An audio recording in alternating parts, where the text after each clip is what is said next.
Gəldik indi 7 metrlik zərbənin bir-bir punktlarına. Baxın, siz hal-hazırda görürsünüz ki, şəkildən oyunçu 7 metrlik zərbə vurur. İndi burada bəzi şeylər şəkildən görsənir. Nədir?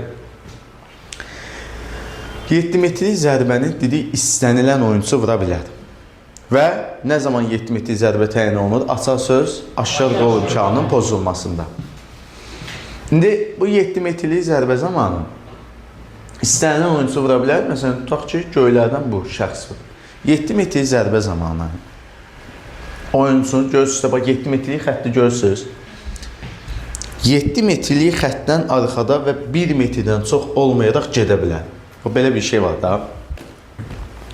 Və 7 metrlik zərbə zamanı yalnız bir ayaq qalxa bilər. Oyun zamanı ki, sən YouTube'da gördük, 2 ayaq da qalxıb zərbə vururlar, düzdürmü? Amma 7 metrlik zərbə zamanı 2 ayaq qaldırma olmaz. Mütləq bir ayağımız, fərqi yoxdur, sol, sağ, bir ayağımız yerlə təmasda olmalıdır. Və xəttə toxunmaq olmaz. Xəttdən arxada olmalıdır. Məsələn, başlanğıc zərbədə, bəli, yan xəttdə dedik, ayaq harda olmalıdır? Xəttin üzərində. Burada heç xəttin üstündə ola bilməz. Deyir, xəttdən arxada və 1 metrdən çox olmayaraq mövqe tutmalıdır. 1 metrdən çox olmayaraq. Aydın, onun görə gəlirlər. Hə, yox, nədir o? Deyim sizə. Bəzən baxın, bir ayağını qaldırırlar, qapçı da 4 metr qabağa çıxa bilir. Bax, bu ağ nöqtə var ha. Bu qapçının 7 metrlik zərbə zamanı çıxdığı nöqtəni bilir. Və top oyunçunun əlindən ayrılan dək, bu qapçı 4 metrdən çıxa bilməz. Və bu da məsafə 3 metr qaldı da, 7, 4. Arasında yenə neçə metr məsələn? 3 metr. Sərbəstsə hamısı 3 metr də demiyorlar. İndi bu da gedir belə, bax, belə eləyir, bax. 1 metrdən çox olmayaraq nə edə bilər o? Mövqe tuta bilər. Aydındır mı? Yəni gedim arxadan belə razqom yığım, gəlim belə vurum, elə şey yoxdur. Çünki bundan 1 metr verir bilər. Bu da qalır, başlayır belə vurmağa. Yəni qol vurmağa çalışır. Deməli, bir ayaq qalxa bilər, bir ayaq yerlə təmasda olmalıdır, xəttə toxunmaq olmaz və 1 metrdən çox olmayaraq mövqe tutmalıydı. Başlanğıc zərbədə də demişdik, istənilən istiqamətə top ata bilər, amma 1,5 metr olmaqla da rəqib komanda topdan 3 metr. Bir dənə o 1,5-dir, bir də bu 1 metrdir. Başqa burada şey yoxdur. O 2 dənə şeyi saxla, qalan hamısı demək o 3 metrdir. Sərbəst zərbə, yan xətt, başlanğıc zərbədən rəqib komandanın uzaqda olma məsafəsidir.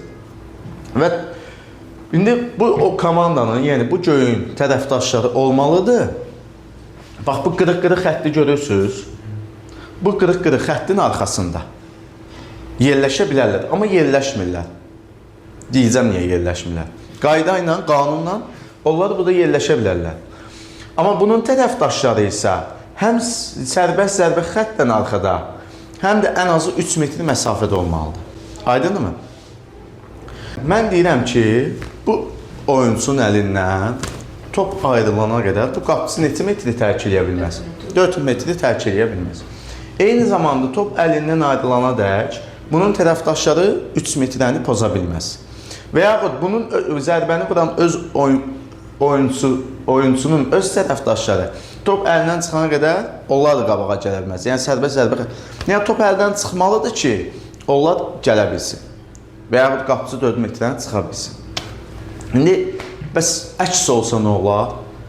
Tutaq ki, qapıcının bax bu tərəfdaşı, bax bu qara qapıcının tərəfdaşıdır.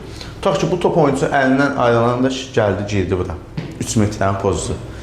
Bu zaman 2 punt işə düşür. Qoldursa qol, başqa adı yoxdur. Hə, qol deyilsə zərbə təkrarlanır. 2 dənə şey.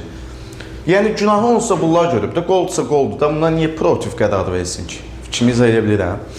Amma qol olmasaydı, günahkar kimdir? Müdafiə olunan, qaralar. Onda deyəcəkdi zərbə təkrar edilir. Aydındır? Yaxşı, bəs bu 7 metrlik zərbəni icra edən tərəfdaşın qaydaları, burada da bir şey deyim, qapıcı bu da qaydanı pozursa, yəni 4 metr tərk etsə, məntiqlə düşünək də aşağı qol imkanının pozulmasıdır. Zərbə təkrar edilir. Aydındır?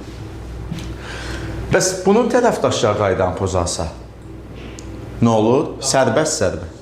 Bəs bu oyuncu tutaq ki, topu atdı. Əgər top qapı dirəyinə dəymədi, qapıçıya dəyməsə, bu oyuncunun təzədən topla oynama hüququ yoxdur. Yəni götürəm, bax, demirəm, bir ayağım yerlə təmasda olmalıdır, bir ayağım havada olmalıdır, düzdür? Mən görün neynirəm? Topu götürəm, aldadım qapıçını, atıram, özüm tuturam. Belə şey olar? Olmaz da. Ona görə deyir ki, qapıçıya və ya qapı tirinə dəymədən yenidən oynamaq hüququ yoxdur. Aydındır? Bu da belə. Və vurulan zərbə 3 saniyə ərzində yerinə yetirilməlidir. Maksimum 3 saniyə.